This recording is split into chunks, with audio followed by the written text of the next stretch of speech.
Looks like I think everyone's joined. Just want to give everyone good morning.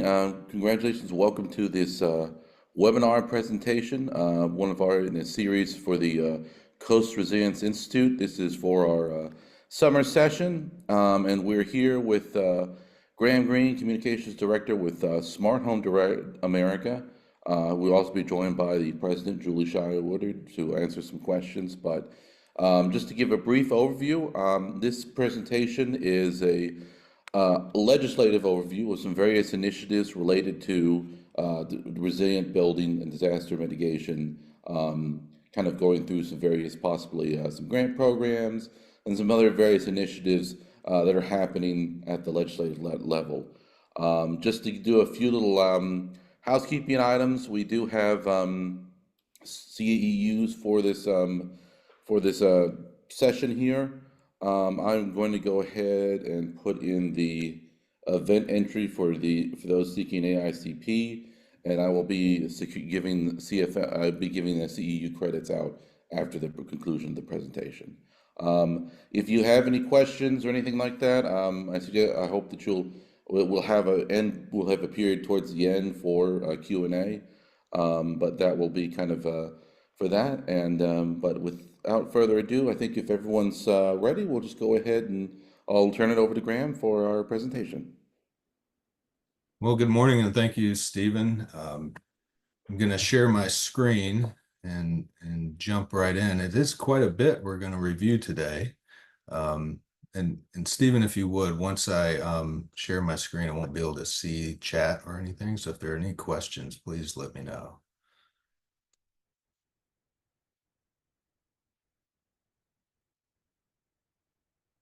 Okay.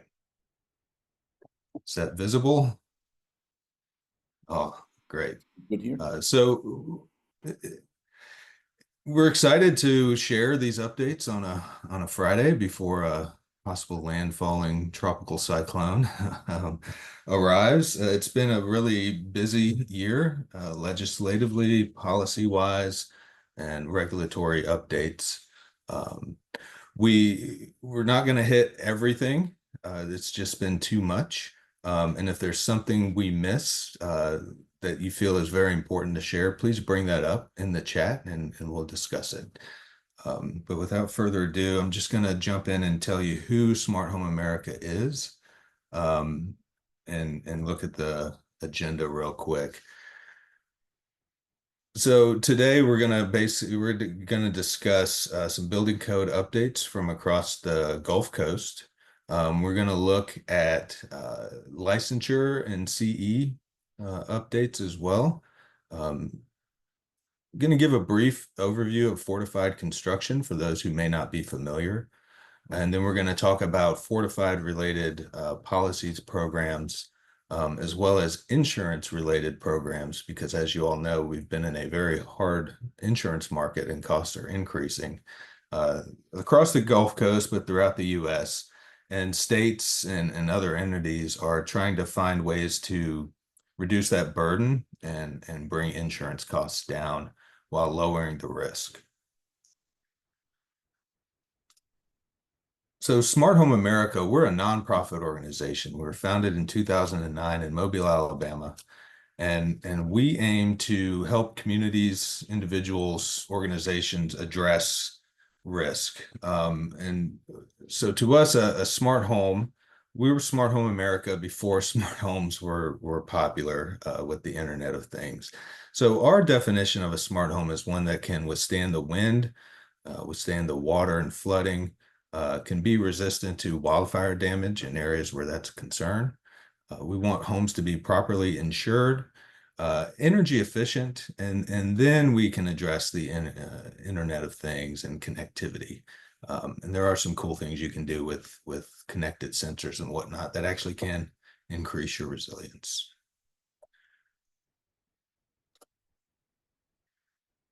We primarily work off of building blocks in a resilient community. We found over the years, about 15 years now, that resiliency, one, takes a while to catch hold, but two, there's there's pretty standard drivers of resiliency. And you can see here some of the ones that we primarily introduce to communities and then work with them and local stakeholders and champions to implement. And those stakeholders are broad. It's really anybody who touches a built structure, or can influence the way we build and rebuild, after a disaster or hazard. Um,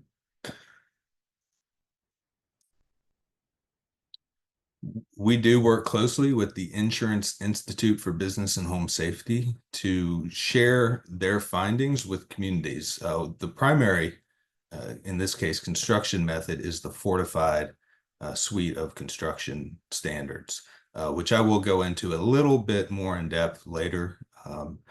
So we take those standards, that's science and research that's now been proven in the world, and we translate it into action at the local, state, and even the federal levels. So with that, I'm going to jump right into building codes across the Gulf Coast region. The first, I'm going to start out with kind of an overview of fortified or building codes in general. I love this graphic. It shows where statewide building codes are enforced, and that gives you the top level protection. There's also codes that are in place at the state level, but may not be equally enforced. And then many states have no state building code at all.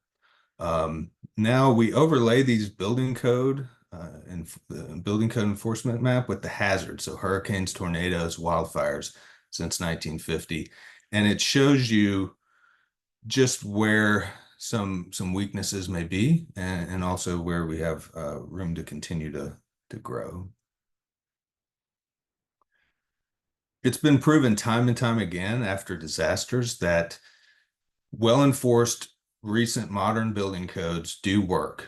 And this study by CoreLogic and IBHS showed that homeowners with homes that were built to these more modern standards were about 50% less likely to default on their mortgage after a storm. That's significant.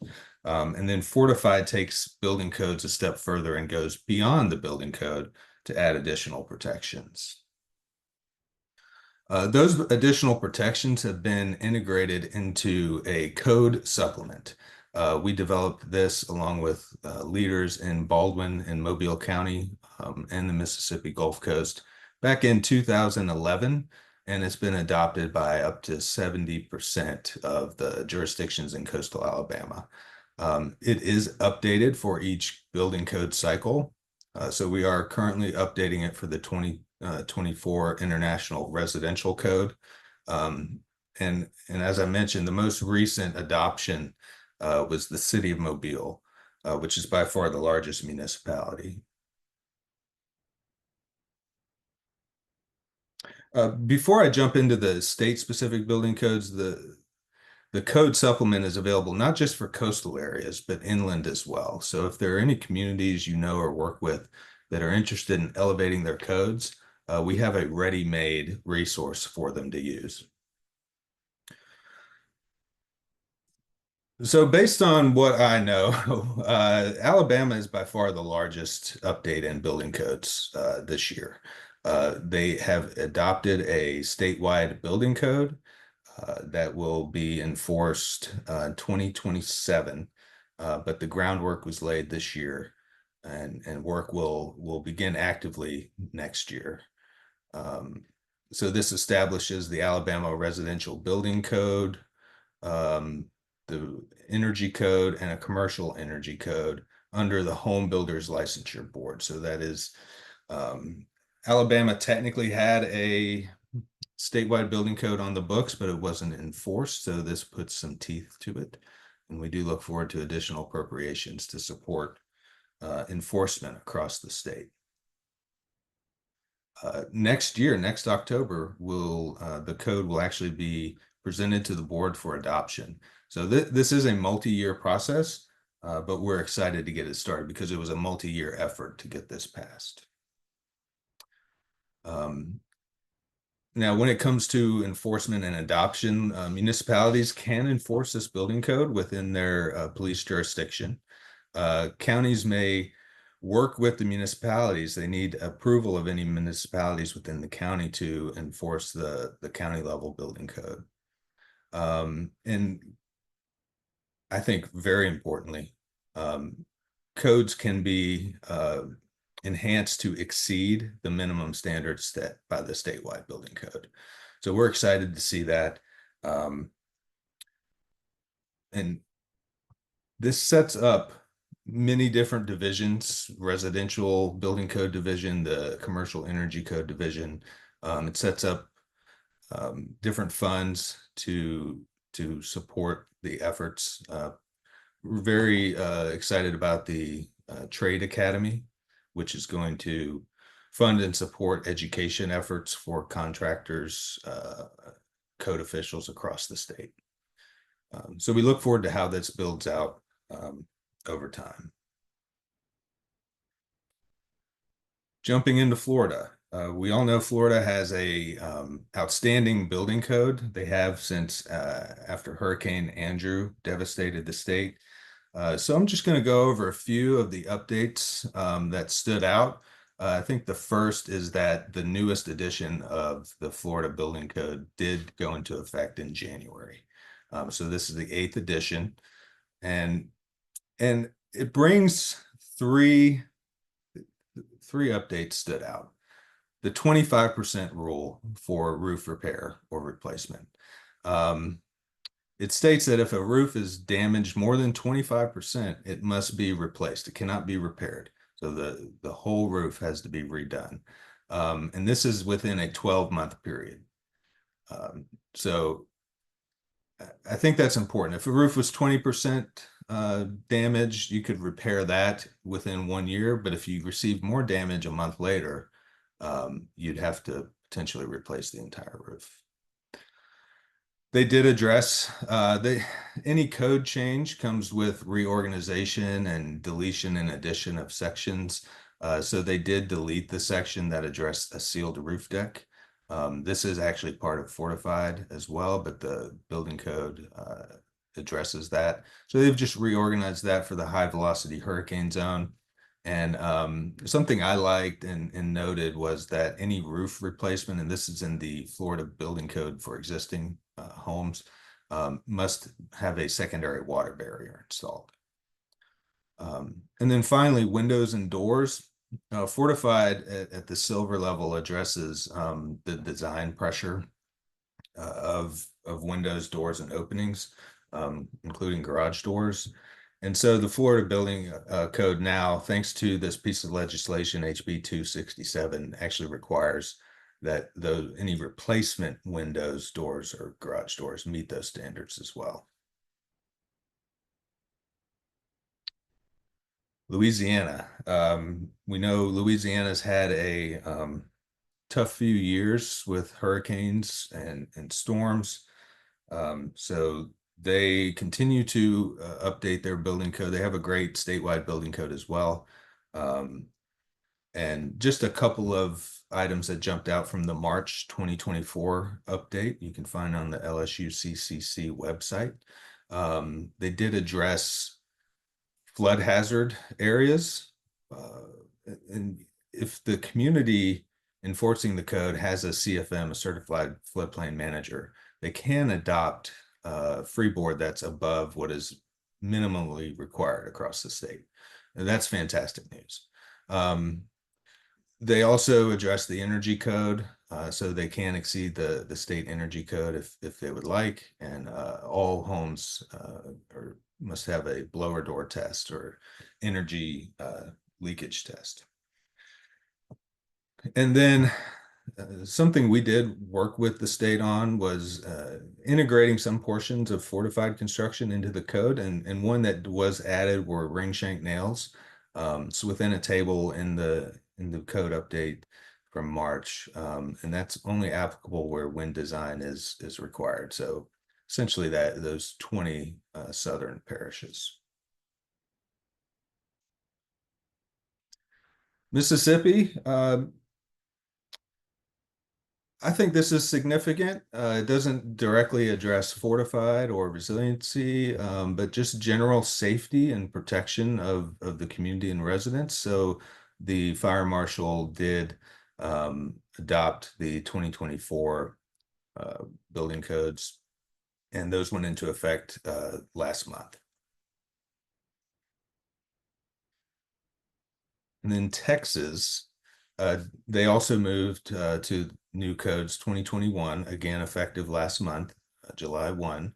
Um, Now for our coastal regions, the Texas Department of Insurance, TDI, those codes have not changed. So they will work together to ensure that the most stringent standards are enforced. And that is the last code update I have. I will mention that the 2021 International Residential Code and now the 2024 International Residential Code, um, they have begun to include more resilient features, a sealed roof deck, better nailing patterns, and enhanced design pressure requirements.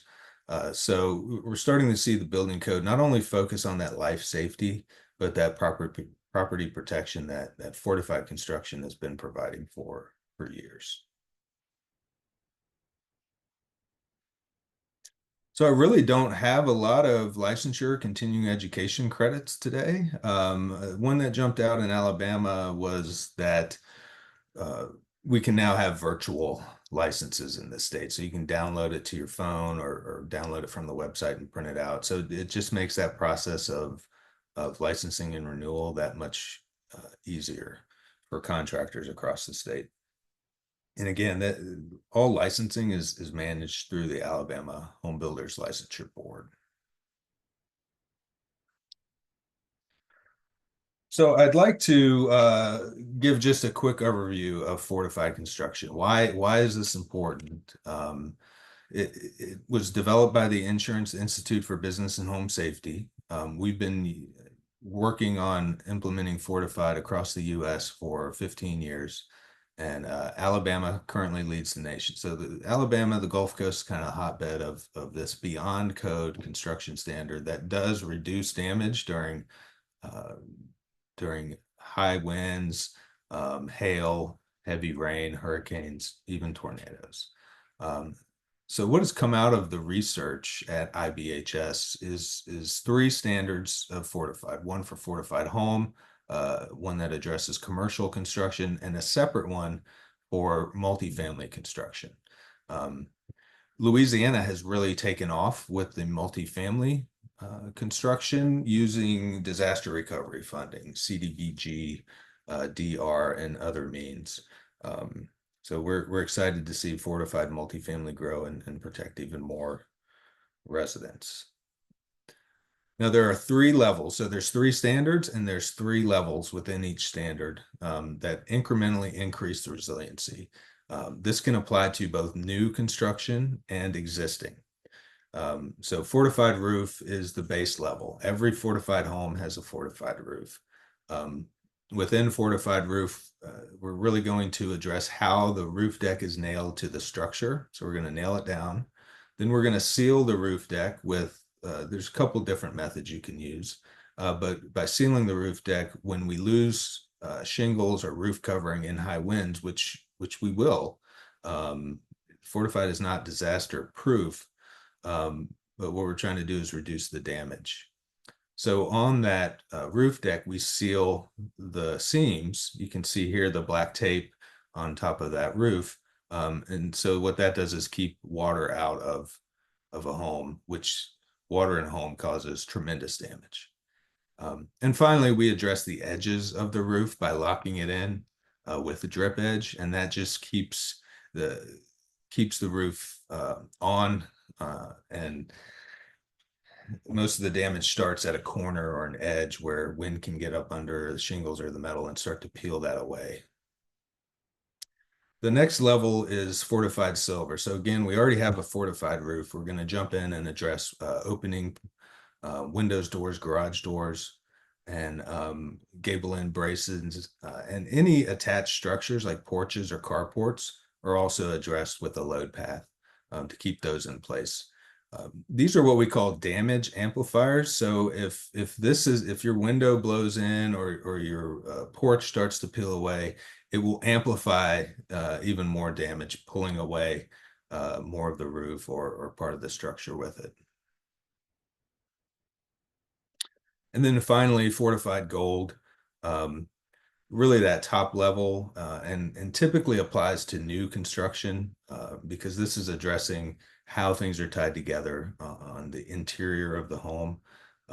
Unless a home is substantially damaged and must be completely repaired, it is very, very difficult to get to fortified gold. But new construction, very low entry costs and long-term benefits. So the proof is in the pudding, right? And so Hurricane Sally in 2020 really tested fortified here in coastal Alabama. There were about 17,000 fortified homes in the coastal area at the time that were affected by Sally. Um, Less than 5% of these had any sort of damage. And of those, only 1% were really, there was damage to a component related to fortified construction. So 99% of these homes performed outstandingly. The ones that did have damage, most of it was due to a tree falling, which fortified can't address. So this is just an overhead image of some homes after Sally. The one in the middle there, the fortified roof, was actually installed by in part by the grant program the state runs, the Strengthen Alabama Homes grant program. And you can see it performed well. His neighbors on either side had blue tarps for a while and damage on the interior, but it did allow this homeowner to actually help his neighbors because his house didn't receive any damage. So this is a story that repeats after every bad storm and every hurricane. There were also examples in Louisiana after Ida, where fortified multifamily just dramatically outperformed. There was one that was under construction and it received minimal damage to like siding, knocked over a few AC units that were elevated but not strapped down because the property wasn't complete yet, and only set back opening by about 3 weeks.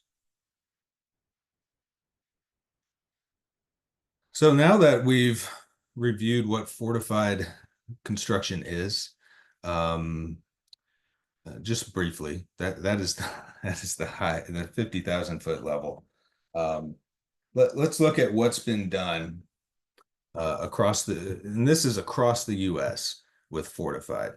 So what started in Alabama has now spread across the country. And we're excited to share these updates with you. So these are the grant programs currently available. They're running today. So Alabama has Strengthen Alabama Home, South Carolina has Safe Home, North Carolina has Strengthen Your Roof, and Louisiana recently launched last year the Louisiana Fortify Homes. But what's coming is even more. Mississippi announced a grant program this year. Kentucky, Oklahoma, and Minnesota did the same as well. And then we have, outside of state-based grant programs, we have federal entities starting to implement grant programs that require fortified. So this is the Federal Home Loan Bank Dallas, and we'll talk a little bit more today, but I think it's important to share that this seems to be just the beginning. We're getting inquiries from across the U.S. on how other states can implement these types of programs. So come back to us next year. We might have 3 or 4 or more states highlighted on this map. And I don't include Florida, but I will talk about Florida, and I'll explain why later. So this is a big piece of news. It's new legislation, so nothing has passed.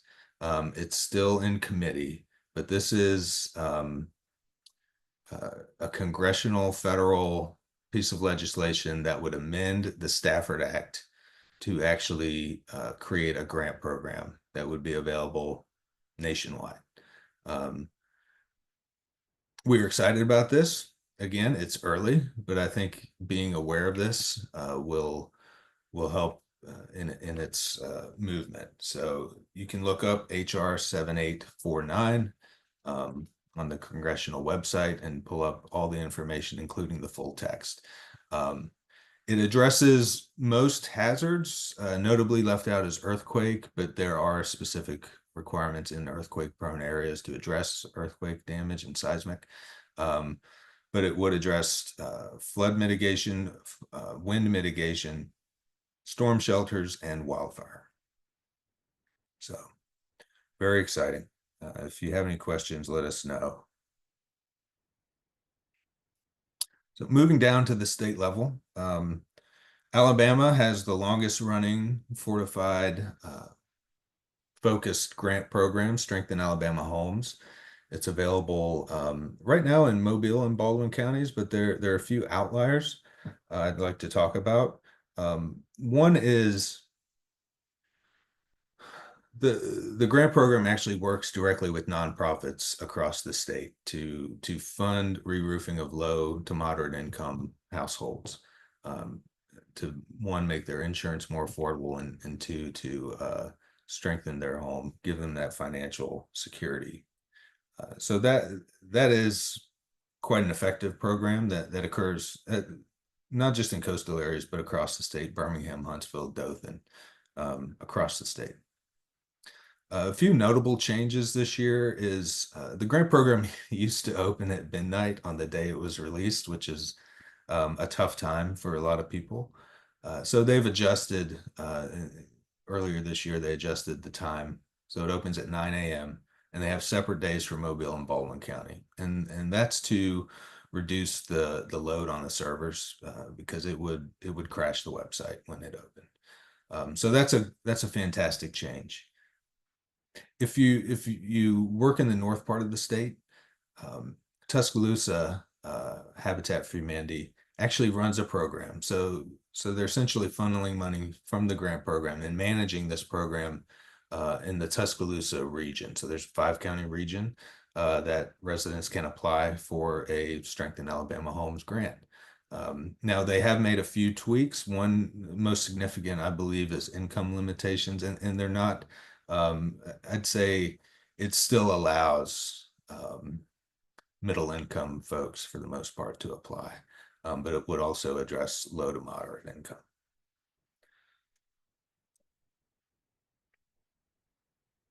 So again, we're going to talk not just about fortified, but about insurance too, because resiliency, strengthening your home, can actually help you with insurance costs, which are skyrocketing. We're seeing 10, 20%, and if not more, increases in homeowners insurance across the region and really across the nation in a lot of areas. So a lot of focus here, especially this legislative session, is how do we address this insurance crisis we are under? Commercial insurance and residential, while they're related, we're seeing that commercial insurance is really suffering as well.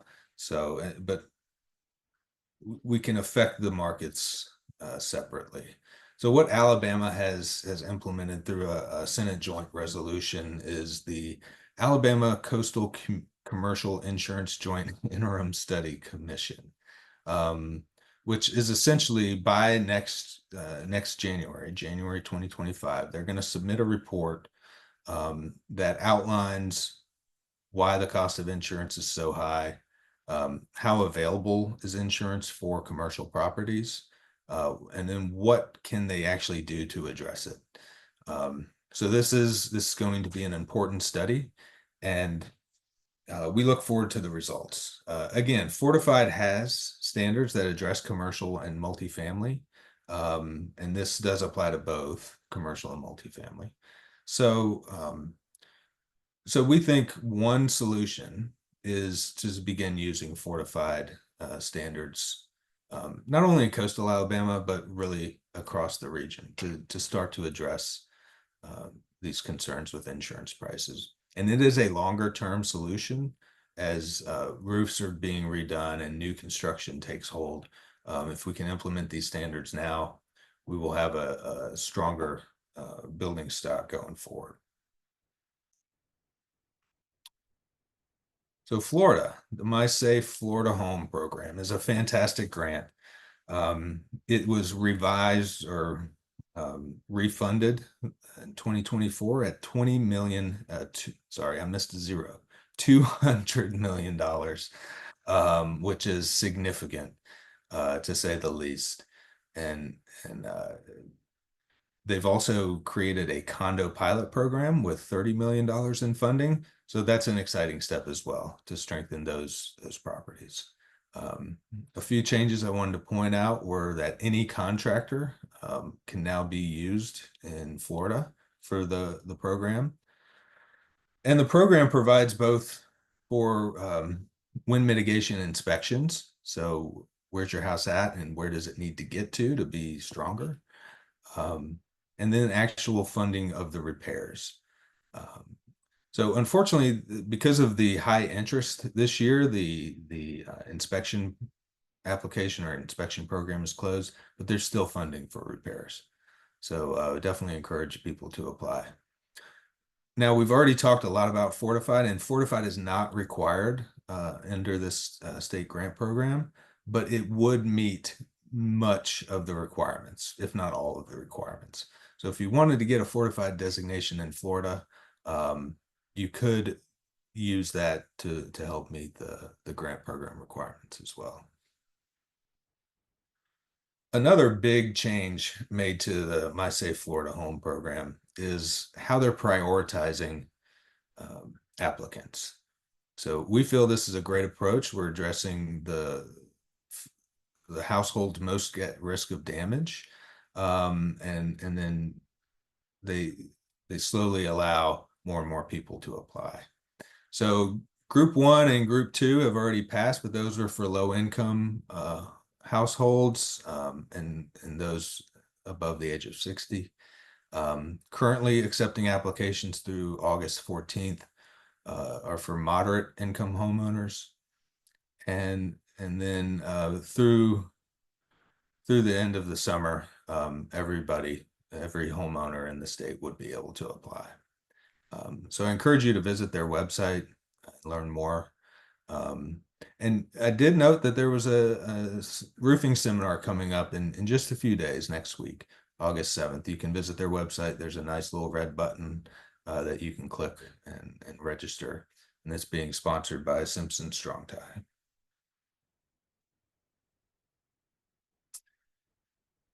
So back to insurance in Florida, non-renewal or cancellation of policies has been a big issue.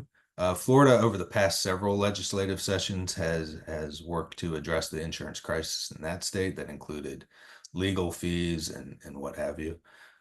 This particular legislation, HB 1611, really wanted to put in place some buffers for non-renewal. So if you do get non-renewed, you have some time to find a new policy. And then it outlined certain instances where non-renewal is allowed, non-payment, fraud, not replying to inquiries, things that seem realistic when it comes to reasons to cancel a policy. Right, Louisiana. This year, Louisiana did a lot of work on insurance reform in the state. They have a new insurance commissioner, Commissioner Temple. So he's moving things forward to create a more competitive and thereby a more affordable insurance market. But let's start with the Louisiana Fortified Homes program. Again, it started last year with the aim to fortify roofs across the states. So this year, while they're out of funding currently, we do expect them to reopen later this year. They were appropriated an additional $15 million. And then will have about a $5 million carryover from last year. And that's because many applicants either received the grant but then didn't have the funds to pay any costs above the $10,000 that the state provides. So what this grant does is provides $10,000, very similar to Alabama, um, to incentivize putting a fortified roof on the house. Once if the costs of the grant or the roof are say 15,000, then the homeowner would be responsible for that 5,000. Many people can't afford that. So when they drop out of the program, those funds go back into the pool. And that's the $5 million that's going to be used along with that 15 million.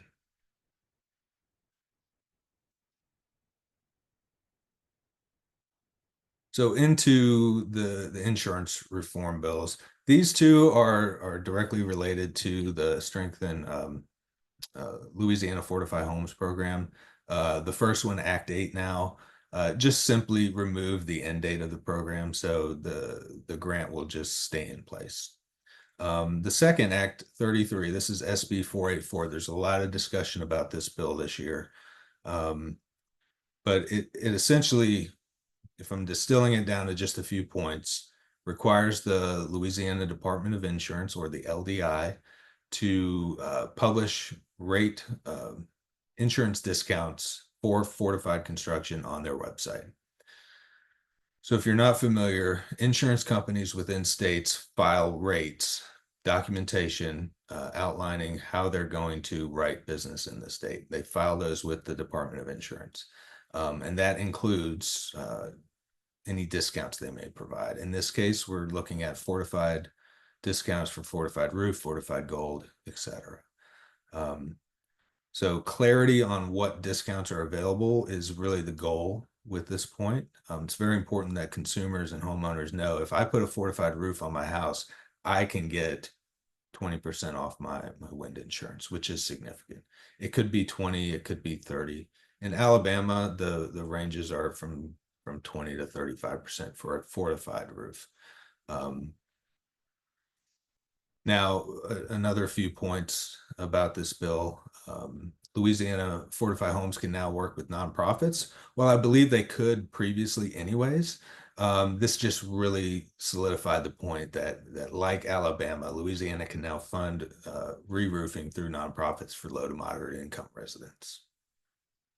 And then finally, it asks the DOI, LDI to create a study to kind of outline what discounts should be available by insurers, but it doesn't necessarily fund that study. So it does have a few exceptions where that may or may not be required. So that is to be seen.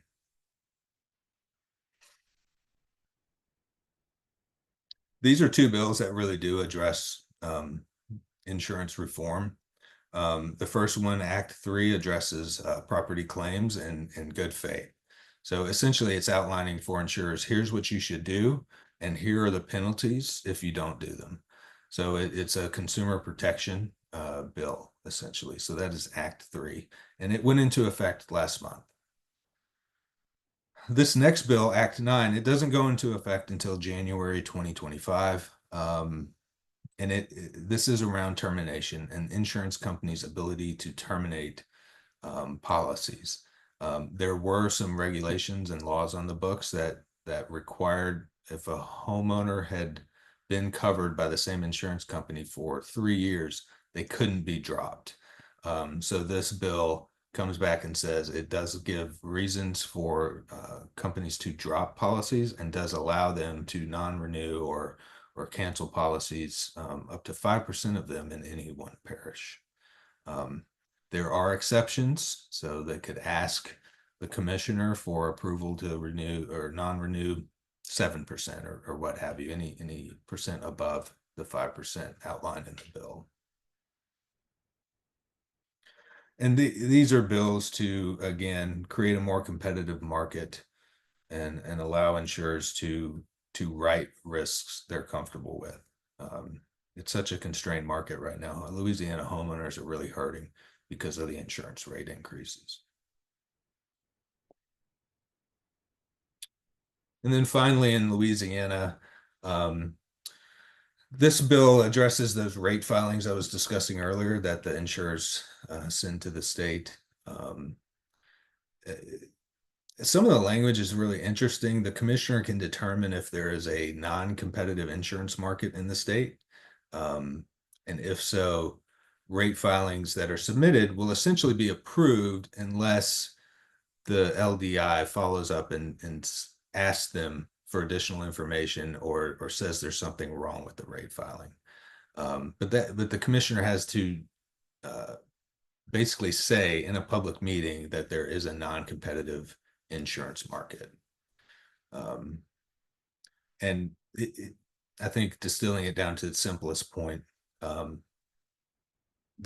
insurers could increase rates without approval. I think that's true in part.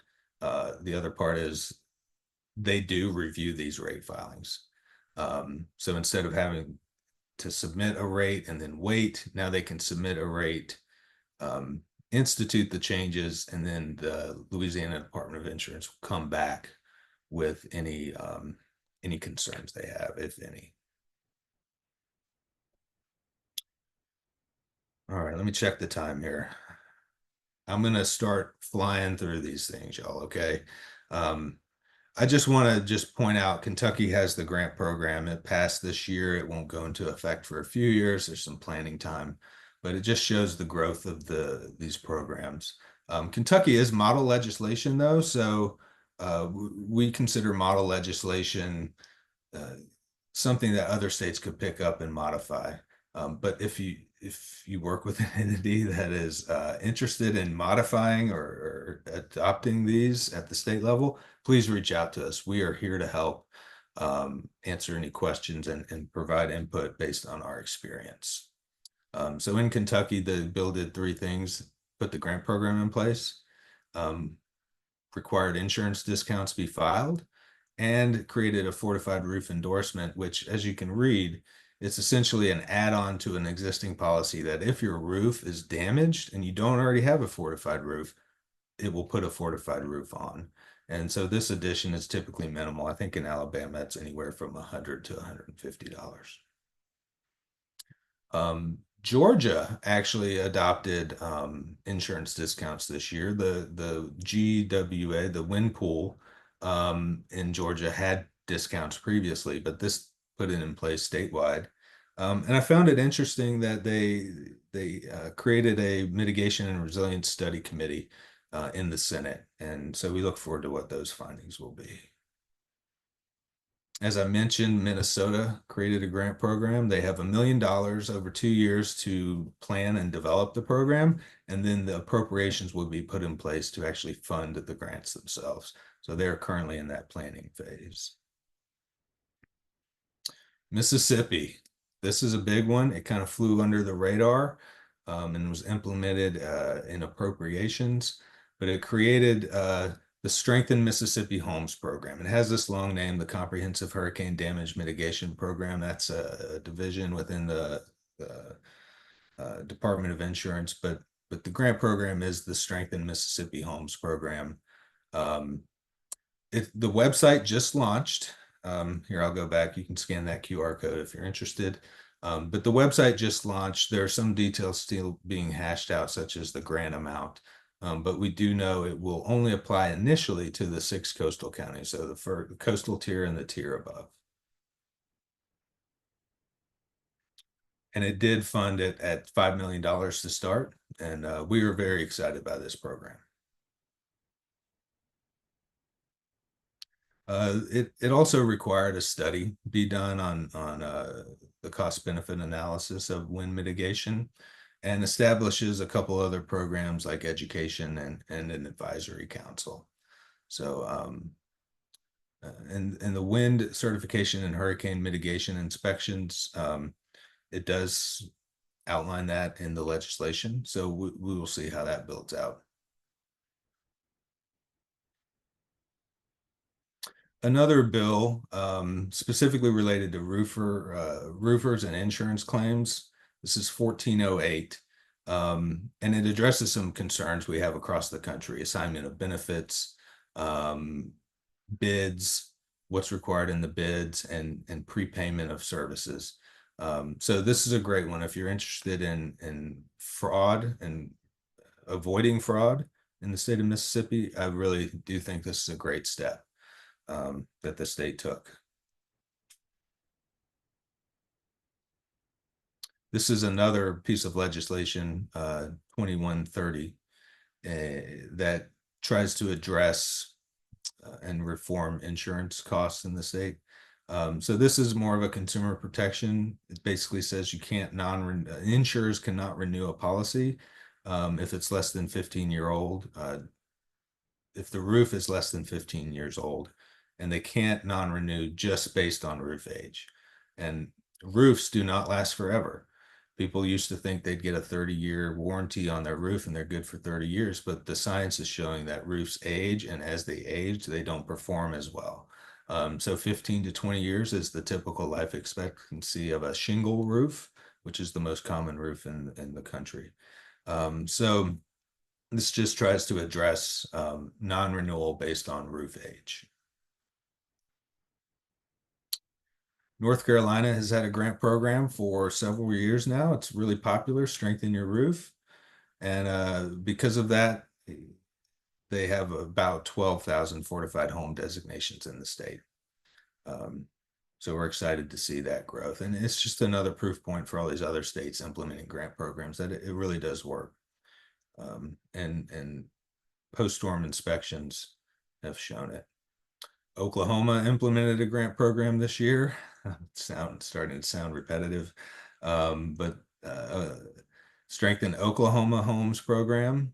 So very similar setup to what you've seen elsewhere.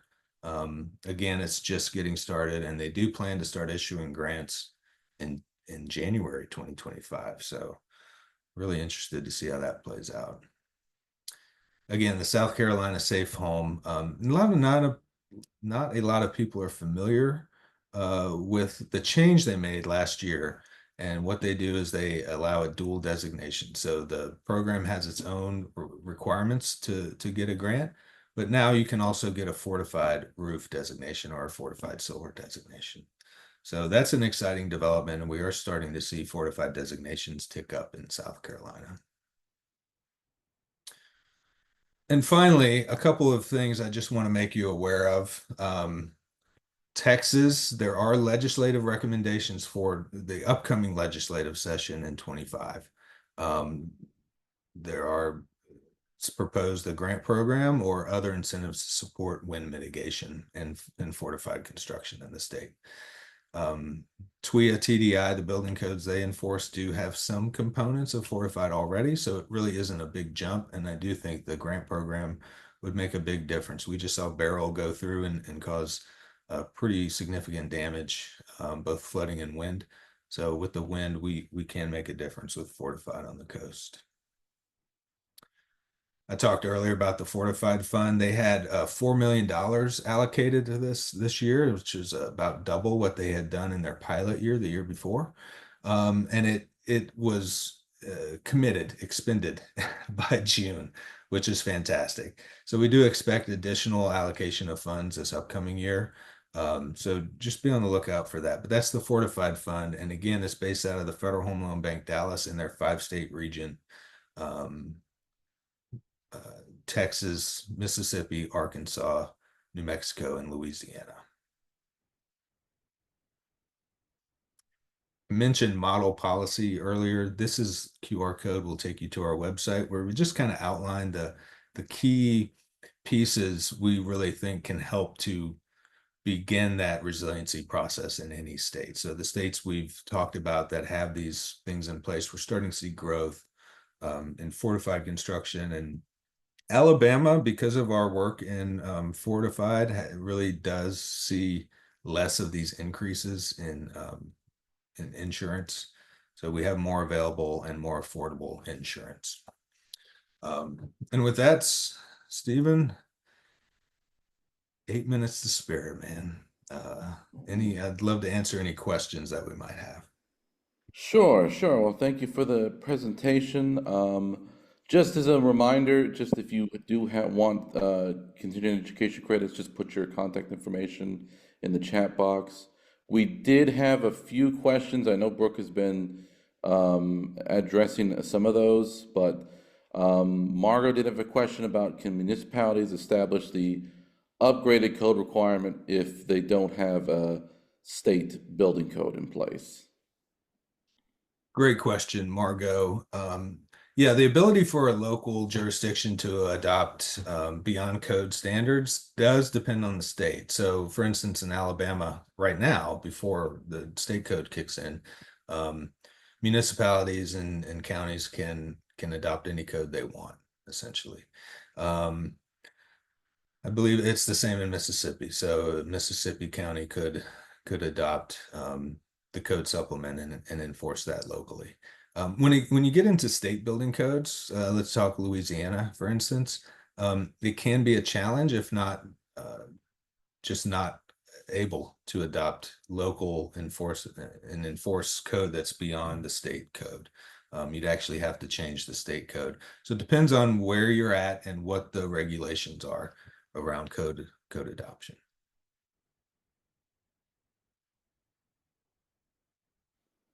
And we had one other question. Again, this might have been addressed already, but just the about the income levels to qualify for some of the grants. So let's say if you make a certain level, will you not be able to access the $10,000 grant? So I guess that varies state by state. It will, yeah, it will vary state by state. So in Alabama, there is no income limit for Strengthen Alabama homes. But like I mentioned, that program run through Habitat for Humanity Tuscaloosa, because they're managing the grant themselves using funds from the grant program, they were able to institute some income limits, which in my opinion were reasonable. Don't quote me, but it was somewhere around like $110,000 for a family of four.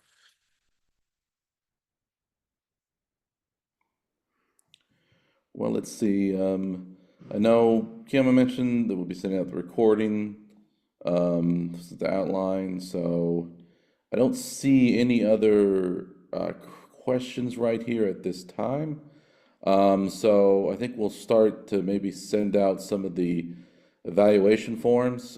Kiama just sent the link to that. So if you can just stick around for filling those out. We'll be on for a few minutes longer to answer any questions you might have that just pop up. But I want to appreciate everyone being able to kind of join us for this session, and we will we'll continue to update you on some new workshop opportunities available through the Coastal Resilience Institute. So again, we'll hop on for a little while longer, but I hope you all have a great weekend and appreciate you participating. Thank you, everyone.